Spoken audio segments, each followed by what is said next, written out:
Finally আমরা বেরিয়ে পড়ছি কেদারনাথের উদ্দেশ্যে দেবাদিদেব মহাদেবের সঙ্গে দেখা করার জন্য। ভোলানাথ তিনি আমার পাশে সবসময় থাকেন। তো দীর্ঘদিন থেকে পরিকল্পনা করছিলাম, যাত্রাপথের পুঙ্খানুপুঙ্খ বিবরণ আপনাদের সামনে তুলে ধরবো, যাতে আপনারা যেতে চাইলে পরিকল্পনা করতে সুবিধা হয়। কারণ পরিকল্পনা করতে যথেষ্ট খাটনি লাগে, একটা সঠিক পরিকল্পনা না থাকলে কিন্তু অনেক রকম যাত্রাপথের সমস্যা হয়। তো আমরা মোটামুটি ব্যাকপ্যাক থেকে শুরু করতে পারি। কি কি নিচ্ছি আমরা, খুব বেশি জিনিস নিচ্ছি না, যেহেতু অনেকটা ট্রেকিং করতে হবে, 22 কিলোমিটারের মতন পাহাড়ে রাস্তায় হেঁটে যেতে হবে। তো যতটা কম জিনিস নিয়ে যাওয়া যায় সেই রকম ভাবে আমরা ব্যাকপ্যাক করেছি। তো সেইখান থেকে শুরু করা যাক, এবং প্রত্যেকটা জিনিস আমি আপডেট আপনাদের দেব, তাহলে আপনারা আরো বুঝতে পারবেন। কোনো এডিটিং এর বা ইসের মধ্যে যাব না, আপডেট, কোথায় যাচ্ছি, কিভাবে যাচ্ছি, পরিকল্পনা কি, প্রত্যেকটা জিনিস আমি যাত্রাপথের বিষয়ে আপনাদের পুঙ্খানুপুঙ্খ বিবরণ দিয়ে যাব ধারাবাহিকভাবে। প্রথমে আসি অনলাইন রেজিস্ট্রেশনের কথায়, কারণ চারধাম যাত্রার জন্য আপনাকে অবশ্যই অনলাইন রেজিস্ট্রেশন এবং একটা আধার কার্ড নিয়ে যেতেই হবে। আমরা করে নিয়েছি সেটা। সেই সঙ্গে পরিকল্পনা আমাদের সামনে রয়েছে, কবে কোথায় যাব না যাব। 12 তারিখে আমরা বেরোচ্ছি, 12ই মে।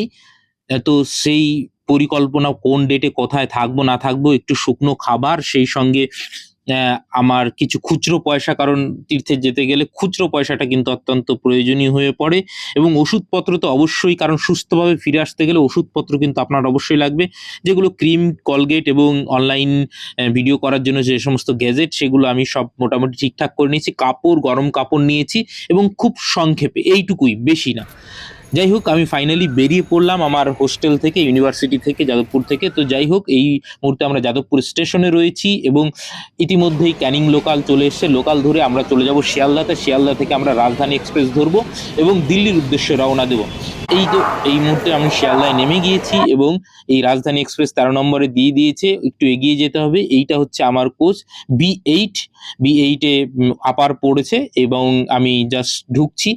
এইবার এই যাত্রাপথের পুরো টোটাল 17 ঘন্টা চলতে হবে। শিয়ালদা থেকে একদম সঠিক টাইমে ট্রেন ছেড়ে দিয়েছে। আমরা বেরিয়ে পড়ছি ধীরে ধীরে শিয়ালদা থেকে দিল্লির উদ্দেশ্যে আমরা এগিয়ে যাচ্ছি, এবং বালি ব্রিজ পার করে দক্ষিণেশ্বর মন্দির আমরা ডান হাতে রেখে আমরা কিন্তু এগিয়ে চলেছি।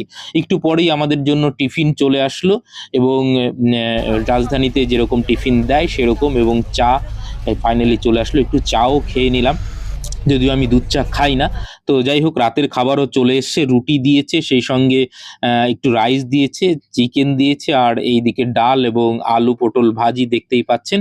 খাওয়ার পরে একটা আইসক্রিম দিল, এটা সব থেকে বেশি ভালো লাগলো। যাই হোক, খাওয়া দাওয়ার পর ঘুমিয়ে পড়লাম। পরের দিন সকালবেলা নিউজ পেপারের সঙ্গে আবার চা, কফি এবং বিস্কিট দিয়ে দিল। অলরেডি আমরা দিল্লি প্রায় ঢুকে গিয়েছি। এই মুহূর্তে এই নয়ডার একটু আগেই আমরা ঢুকছি, এবং সঙ্গে টিফিনও দিল একটু পরেই, এবং ধীরে ধীরে ট্রেনটা ঢুকছে এবং দিল্লিতে আমরা প্রবেশ করছি। ইতিমধ্যেই আমরা নিউ দিল্লি স্টেশনে পৌঁছে গিয়েছি, এবং এক্ষুনি ট্রেনটা থামবে 13 নম্বর প্ল্যাটফর্মে। সেখান থেকে বেরিয়ে পড়ছি আমরা আমাদের গাড়ির উদ্দেশ্যে। সামনেই আমাদের গাড়ি অলরেডি দাঁড়িয়ে রয়েছে, এবং আমরা বেরিয়ে যাচ্ছি। এবং এই হচ্ছে নিউ দিল্লি স্টেশন। আশেপাশটা আমি একবার একটু দেখিয়ে দিলাম। অলরেডি আমরা গাড়িতে চেপে পড়েছি। দিল্লি স্টেশন থেকে বেরিয়ে যথেষ্ট জ্যাম রয়েছে, এবং একটু বেরোতে সময় লাগছে। যাই হোক, দিল্লি স্টেশনকে ডান হাতে রেখে আমরা কিন্তু ধীরে ধীরে আমাদের যে গন্তব্যস্থল সেখানে যাব। তার আগে আমরা ইন্ডিয়া গেট ঘুরে নিচ্ছি, এবং নেতাজিকে আমরা স্যালুট করে এবং সেইখানকার আশেপাশে দেখে নিয়ে কিন্তু আমরা আবার বেরিয়ে পড়লাম। এই তো নতুন পার্লামেন্টকে পাশে রেখে আমরা কিন্তু রাষ্ট্রপতি ভবনের দিকে যাচ্ছি বেসিক্যালি। এবং রাষ্ট্রপতি ভবনে যাওয়ার আগেই আপনারা এই নতুন যে পার্লামেন্ট হয়েছে আপনারা সেটা দেখতে পাবেন। আমরা নতুন পার্লামেন্ট দেখতে যাইনি, আমরা রাষ্ট্রপতি ভবন দেখতে যাব। এবং দিল্লিটা বেশ সুন্দর, এই জায়গাটা সাজানো হয়েছে, এবং পাশে রেল ভবন, যেখান থেকে রেলের সমস্ত কাজকর্ম হয়, কেন্দ্রীয় যে ভবন, সেটা কিন্তু দিল্লির এই রাষ্ট্রপতি ভবনের পাশেই রয়েছে। তো সেইটাকে পাশ কাটিয়ে আমরা রাষ্ট্রপতি ভবনের দিকে এগিয়ে যাচ্ছি। এই মুহূর্তে রাষ্ট্রপতি ভবনের সামনে আমরা চলে এসেছি, এবং যথেষ্ট হনুমানের উৎপাত রয়েছে। যারা সিকিউরিটি গার্ড রয়েছে তারাও যথারীতি ভয় পাচ্ছেন। যাই হোক, আমরা রাষ্ট্রপতি ভবন দর্শন করে আবার কিন্তু বেরিয়ে পড়লাম। দিল্লিটা বেশ এই মুহূর্তে সাজানো গোছানো হলো, গরমের মাত্রা কিন্তু অনেক বেশি। যাই হোক, আমরা ফাইনালি একটু খাবার দাবার খেয়ে নেওয়ার জন্য একটা রেস্টুরেন্টে আসলাম। যথেষ্ট ভালো খাবার, একটা হাঁড়িতে করে সুন্দর পরিবেশন করলেন তারা, খুবই ভালো লাগলো। তো যাই হোক, খাওয়া দাওয়া শেষে আমরা টাটা বাই বাই করে এই টানেলের মধ্যে দিয়ে কিন্তু দিল্লি থেকে বেরিয়ে যাচ্ছি। এইটা হচ্ছে অক্ষয়ধাম টেম্পল, যেটা আমাদের দেখার ইচ্ছে থাকলেও গরমের জন্য দেখা হয়নি। গাড়িটাকে একটু রেস্ট দিয়ে এক কাপ চা চুমুক দিয়ে আবার কিন্তু আমরা বেরিয়ে পড়লাম হরিদ্বারের উদ্দেশ্যে, কারণ আমাদের হরিদ্বারেও পৌঁছতে অনেকটাই সময় লাগবে, প্রায় 200 কিলোমিটার। তো সেখানে গিয়েও আমরা সন্ধ্যা আরতি দেখার একটা ইচ্ছে রয়েছে। তো যাই হোক, এই আমরা হরিদ্বারের আর খুব কাছেই কিন্তু চলে এসেছি, অনেকটাই পথ। কাটায় 6:13 বাজে এবং আমরা হরিদ্বারের পথে রয়েছি, কিন্তু আমাদের ওদিকে সন্ধ্যা হয়ে গেল। এইখানে কিন্তু একদম সূর্য দেবতা এখনো উজ্জ্বলভাবে উপস্থিতি জানাচ্ছে এবং আর 30 কিলোমিটারের মতন আছে, তাহলেই আমরা হরিদ্বার পৌঁছে যাব। ইতিমধ্যে আমরা পৌঁছে গেছি ওমঘাট, এবং এইটাই হরিদ্বার, এবং ওমঘাট থেকে একটু এগিয়ে গিয়েই হারকিপুরি, এবং সেখানেই আমরা যাব। এবং এইখানটাই হচ্ছে গেট, এরপরেই কিন্তু গঙ্গা পার হতে হবে। আমরা কিন্তু ভেতরে ঢুকে গেলাম, সুন্দর মনোরম পরিবেশ এবং বটগাছের নিচে অনেক সুন্দর পরিবেশ, এবং সেই সঙ্গে আশেপাশের দিকটা আমরা দেখাই।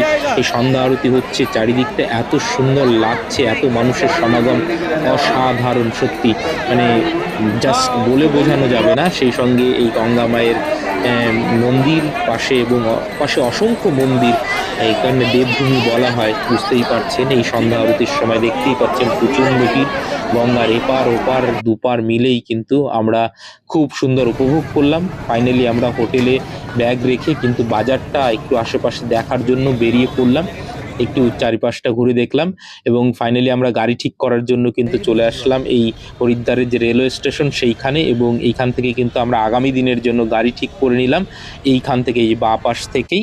তো ফাইনালি আমরা একটু খাবার দাবার করে, এখানে কিন্তু প্রচুর বাঙালি হোটেল রয়েছে, তো খাবার দাবার খেয়ে ঘুমিয়ে পড়েছিলাম। আজকে সকাল এই রকম মানে 4টের সময় কিন্তু আমরা বেরিয়ে পড়লাম হরিদ্বারের। 4টের সময়কার পরিবেশ আপনাদের একটু দেখাই। যথেষ্ট মানুষ, সবাই কিন্তু কেদারনাথের উদ্দেশ্যেই বেরোচ্ছে, এবং প্রচুর গাড়ি এখান থেকে এই ভোরবেলায় ছাড়ে চারিপাশটা। আমাদের গাড়ি অলরেডি চলে এসছে এবং 4:25 বেজে গিয়েছে। আমরা ব্যাগটা রেখে কিন্তু দ্রুত বেরিয়ে পড়বো, কারণ যত তাড়াতাড়ি যাব ততটা সময় আমরা পাবো, এবং অনেকটা দূর এখান থেকে, প্রায় 200 কিলোমিটারের ওপরে। ভোরে আমরা বেরিয়ে পড়লাম। আমরা সোনপ্রয়াগ হয়ে গৌরীকুণ্ডে পৌঁছাবো। ভোরের আলো ফুটতে ফুটতেই ছোট ছোট পাহাড় উঁকি মারছে, এবং পাহাড়ি পথ ধরে আমরা একটু এগিয়ে প্রথমেই আমরা ম্যাগি দিয়ে জলখাবারটা সেরে নিয়ে 1 কাপ চায়ে চুমুক দিয়ে আবার কিন্তু বেরিয়ে পড়লাম গৌরীকুণ্ডের উদ্দেশ্যে। এবং এই রকম সুন্দর পাহাড়ি পরিবেশ এবং ব্রিজ পার করে সূর্য মামা উঁকি দিচ্ছে, সেইটাকে সঙ্গে নিয়ে আমরা কিন্তু এই প্রাকৃতিক মনোরম দৃশ্য দেখতে দেখতে এগিয়ে চললাম। ড্রাইভারের সঙ্গে একটা সেলফিও নিলাম, এবং সত্যি অসাধারণ লাগছিল আশেপাশের যে জায়গাগুলো। ফাইনালি আমরা কিন্তু দেবপ্রয়াগে এসে পৌঁছালাম। এখানেই কিন্তু ভাগীরথীর সঙ্গে অলকনন্দার মিলন হয়েছে, এবং এইখানেই আমরা এবার স্নানটা সেরে নেব। এই দেবপ্রয়াগে দেখতেই পাচ্ছেন জলধারা দুটি দুপাশ থেকে এসে মিলিত হয়েছে, এবং দুটির জলধারা কিন্তু মানে বিভাগটা স্পষ্ট এখানে বোঝা যায়। একটা ঘোলাটে জল এবং একটা কিন্তু বেশ গাঢ় জল। এটাই হচ্ছে সঙ্গম, যেই সঙ্গম থেকেই কিন্তু গঙ্গার উৎপত্তি হচ্ছে। ভাগীরথী এবং অলকনন্দা মিলে এই দেখতেই পাচ্ছেন দুটো জলধারা কিন্তু এখানে মিলিত হচ্ছে, এবং এখানে কিছু লোকাল রিচুয়াল হচ্ছে, সেটা আমরা সঠিকভাবে জানি না। আমরা স্নানটা সেরে নিলাম, এবং সেই সঙ্গে এই যে লোকাল রিচুয়াল তারা করছে সেটাকে উপভোগ করলাম পূর্ণভাবে, এবং এই পূর্ণঘাটে স্নান করে এই মুহূর্তে আমরা চলে এসেছি ধারীদেবী টেম্পল। খুবই সুন্দর, নদীর মধ্যে কিন্তু এই মন্দিরটি অবস্থিত। চারিপাশটা একবার দেখাই, খুবই সুন্দর পরিবেশ, এবং 3 ধামের রক্ষাকর্তা বলা হয় এই ধারীদেবী টেম্পলকে। এরপর আমরা এসে পৌঁছালাম একটা পাহাড়ের কোলে, যেখানে কিনা সমুদ্রের বিচের আনন্দ অনেকেই নিচ্ছিল, সুন্দর। এরপরে আমরা রুদ্রপ্রয়াগে এসে দাঁড়ালাম, এবং রুদ্রপ্রয়াগে কিন্তু অলকনন্দা এবং মন্দাকিনী মিলিত হয়েছে, যেই দুটি জলধারা, সেইটাকে উপভোগ করে আমরা কিন্তু উকিমঠ পার করে আলটিমেটলি আমরা সোনপ্রয়াগের দিকে অনেকটা এগিয়ে আসলাম। এই মুহূর্তে আমরা সোনপ্রয়াগে এসে পৌঁছেছি। যথেষ্ট জ্যাম ছিল বলে রাস্তায় অনেকটাই আমাদের দেরি হয়েছে। তো এই সোনপ্রয়াগ থেকেই কিন্তু আমরা গৌরীকুণ্ডের গাড়ি ধরবো। এই ব্রিজটা পার করেই কিন্তু আমরা যে শেয়ারিং গাড়ি সেইখানে পাবো। এখানে কিন্তু প্রাইভেট কোনো গাড়ি যায় না। এই সোনপ্রয়াগ থেকেই আমরা কিন্তু গৌরীকুণ্ডের উদ্দেশ্যে এই মুহূর্তে রওনা দেব। এইখান থেকে এই গাড়িগুলোই কিন্তু যাবে। এই মুহূর্তে আমরা গৌরীকুণ্ডে এসে পৌঁছেছি। যথেষ্ট ভিড়, এবং রুম পেতে আমাদের যথেষ্ট হিমশিম খেতে হচ্ছে। ফাইনালি আমরা ঘুমিয়ে এবং সকালবেলা কিন্তু আবার রওনা দেব। এই মুহূর্তে আমরা কিন্তু 6টা বাজে আমরা কিন্তু কেদারনাথের উদ্দেশ্যে রওনা দিয়েছি। এইখান থেকে, এই গেট থেকেই কিন্তু কেদারনাথের যাত্রা শুরু হচ্ছে। প্রায় সারাদিনের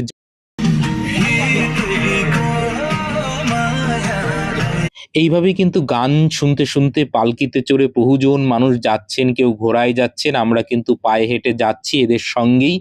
তো কেদারনাথের উদ্দেশ্যে প্রত্যেকেই যাচ্ছি। ওই যে পাহাড় ওটাই হচ্ছে আমাদের গন্তব্যস্থল এবং এটা দেখতে দেখতেই আমরা যাবো বেসিক্যালি এটাই আমাদের ফাইনাল গন্তব্যস্থল। যেতে যেতে আমরা কিছু খাবার খেয়ে নিলাম। এটা হচ্ছে ৮০ টাকার ম্যাগি এবং ৫০ টাকার ছোলা। সত্যি দাম অত্যন্ত বেশি। তো যাই হোক কিছু করার নেই, পিল করে মানুষ এগিয়ে চলেছে, অসংখ্য মানুষ, রাস্তায় প্রচণ্ড ভিড় এবং সত্যি মানে এবং ওই যে পাহাড়ের চূড়া দেখে দেখে আমরা এগোচ্ছি। এক পাহাড় থেকে অন্য পাহাড়ে আমরা যাওয়ার সময় এই লোহার ব্রিজটা পার হলাম এবং সত্যি পাহাড়ের যে অপূর্ব দৃশ্য, কয়েক মিনিটের মধ্যেই পরিবেশ চেঞ্জ হয়ে যাচ্ছে এবং প্রত্যেকে বরফের সঙ্গে খেলা করছে। যেতে যেতে এই গ্লেশিয়ারগুলো থেকে বরফ বা ঝর্ণাগুলো বরফে পরিণত হয়েছে জমে। তো ঠান্ডা প্রচণ্ড। আমরা যেতে যেতে একটু এই ৫০ টাকার তরমুজ খেয়ে নিলাম এবং এই তরমুজ খেয়ে আবার নতুন উদ্যমে এগিয়ে চলেছি টুকটুক করে। কচ্ছপের চাল এবং প্রাকৃতিক দৃশ্য দেখে মনকে ভুলিয়ে কিন্তু এই দীর্ঘ পথ আপনাদের অতিক্রম করতে হবে। ফাইনালি আমরা কিন্তু অনেকটাই কাছে চলে এসেছি। এটা হচ্ছে বেস ক্যাম্প। জাস্ট উপরের দৃশ্যটা দেখায়, কি অসাধারণ লাগছে। সকাল ৬টায় আমরা রওনা দিয়েছিলাম, সন্ধে ৬টার দিকে আমরা এসে পৌঁছলাম। প্রায় ১২ ঘন্টার দীর্ঘ যাত্রা এবং ছোট ছোট পদক্ষেপ নিয়ে আমরা এগিয়েছি। ফাইনালি কিন্তু আমরা কেদারনাথের চূড়া দেখতে পাচ্ছি। এই প্রবেশদ্বার, যত কাছে যাচ্ছি উৎসাহ তত বাড়ছে, ক্লান্তি তত কমছে। অসাধারণ অনুভূতি, যেটা বলে কিন্তু বোঝানো যাবে না। সারা দিনের ক্লান্তি কিন্তু মুছে গেল। ॐ भूर्भुवः स्वः तत्सवितुर्वरेण्यं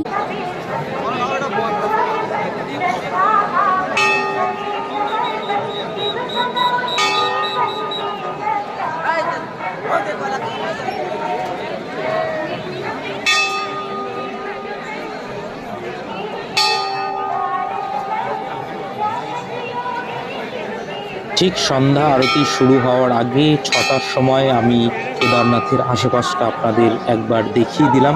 সত্যি অপূর্ব, অসাধারণ। মনটা একদম শান্ত হয়ে গেল, কোনো রকম ক্লান্তি নেই।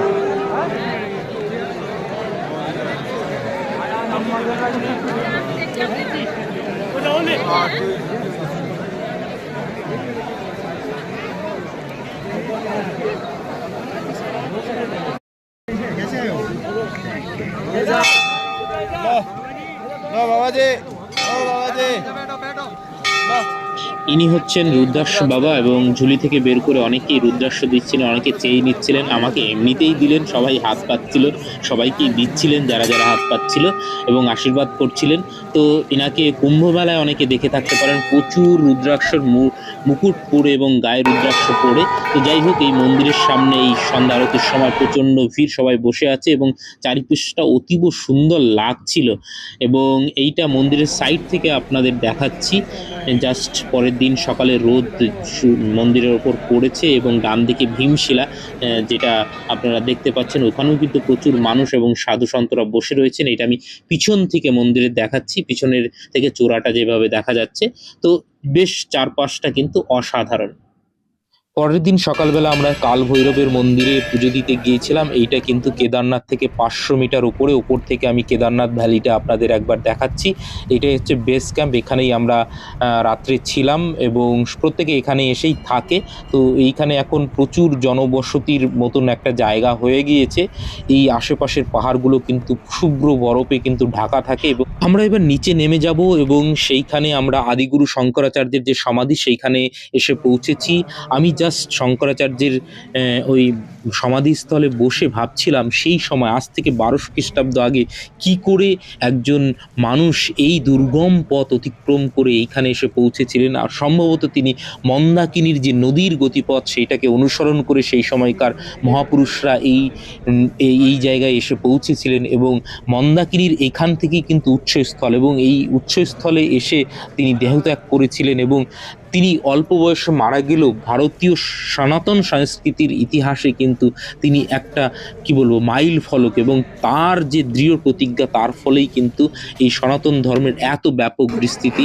এবং আজকে এই আমরা যে রুদ্রাক্ষ বাবাকে দেখতে পাচ্ছি, আমরা জানি যারা কুম্ভ মেলায় এরা যান, আখড়া যে প্রতিষ্ঠা করেছিলেন, তো সমস্ত যে সনাতনী সংস্কৃতির তার কিন্তু এই ভিত্তিভূমি এই রকম দুর্গম পার্বত্য অঞ্চলের যে সমস্ত মানে মন্দির রয়েছে সেগুলো। এটা ভীমশিলা দেখতে পাচ্ছেন, 13 সালের যে দুর্যোগ এসেছিল সেই ভীমশিলাই কিন্তু এই মন্দিরকে বাঁচিয়েছিল।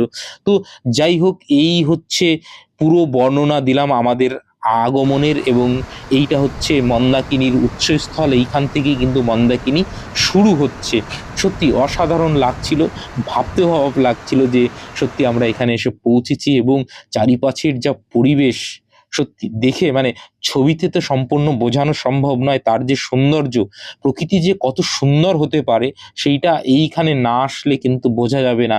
যেমন আসতে কষ্ট তেমন কিন্তু যেতেও কষ্ট। আমরা ফাইনালি কিন্তু পরের দিন সকালবেলা কিন্তু বেরিয়ে পড়লাম গৌরীকুণ্ডের উদ্দেশ্যে পায়ে হেঁটে।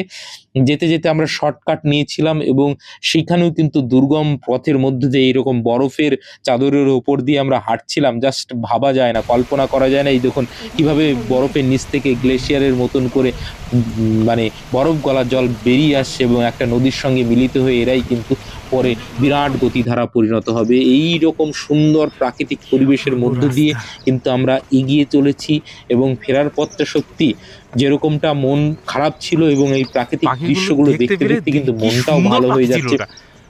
পাখিগুলো এত সুন্দর ডাক ছিল, জাস্ট মানে আমি বলে বোঝাতে পারবো না। এবং দেখতে এত সুন্দর ছোট ছোট পাখি, অসংখ্য পাখি, এবং হাঁটতেও কিন্তু অসাধারণ লাগছিল এই পাহাড়ি রাস্তায়। সত্যি আপনারাও মানে অনুভব করতে পারছেন অনেকটা যে এই পাহাড়ি রাস্তায় দুদিকে ঘন জঙ্গল, তার মধ্যে দিয়ে কেমন লাগবে।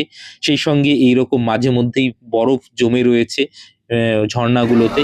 তো যাই হোক, ফাইনালি আমরা নিচের দিকে চলে এসেছি। যথেষ্ট ভিড়, এবং ভিড় ঠেলেই কিন্তু আমাদের এগোতে হচ্ছে।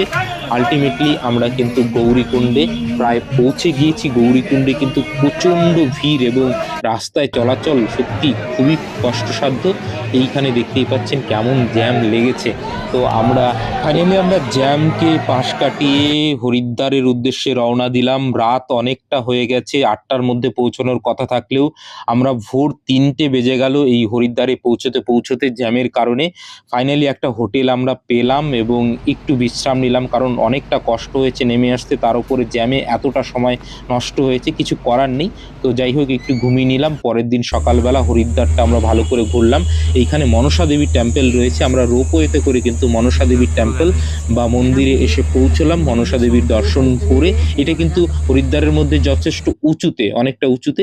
তো সেইখানে দর্শন সেরে আমরা কিন্তু চণ্ডী মাতার মন্দিরে কিন্তু যাওয়ার উদ্দেশ্যে নামছি। এই মুহূর্তে আপনারা মনসা দেবী মন্দির দেখতেই পাচ্ছেন, এই রোপওয়ে থেকে আমি দেখাচ্ছি। এবং ওই দূরে পাহাড়ে কিন্তু চণ্ডী দেবী মন্দির রয়েছে, সেখানেও রোপওয়ে রয়েছে, সেখানে আমরা যাব এই নদীটা পার করে হরিদ্বার। এবং ডান দিকেই কিন্তু এই যে বিস্তীর্ণ এলাকা দেখতে পাচ্ছেন, কুম্ভের মেলা কিন্তু এইখানেই লাগে।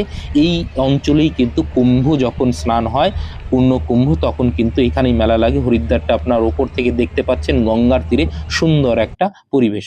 এই মুহূর্তে আমরা চলে এসেছি একটু ফল আহারের জন্য, এবং রোপওয়েতে করে আমরা আসলাম আলটিমেটলি চণ্ডী দেবী মন্দিরে। এবং চণ্ডী দেবী মন্দির দর্শন করে আমরা ফেরার পথে এই যে সানসেট বা অতীব সুন্দর প্রাকৃতিক দৃশ্য, যাই হোক ক্যামেরায় অতটা ভালো ধরা পড়ছে না আমার, যেহেতু মোবাইলের ক্যামেরা, সত্যি অসাধারণ লাগছিল, জাস্ট বলে বোঝানো যাবে না।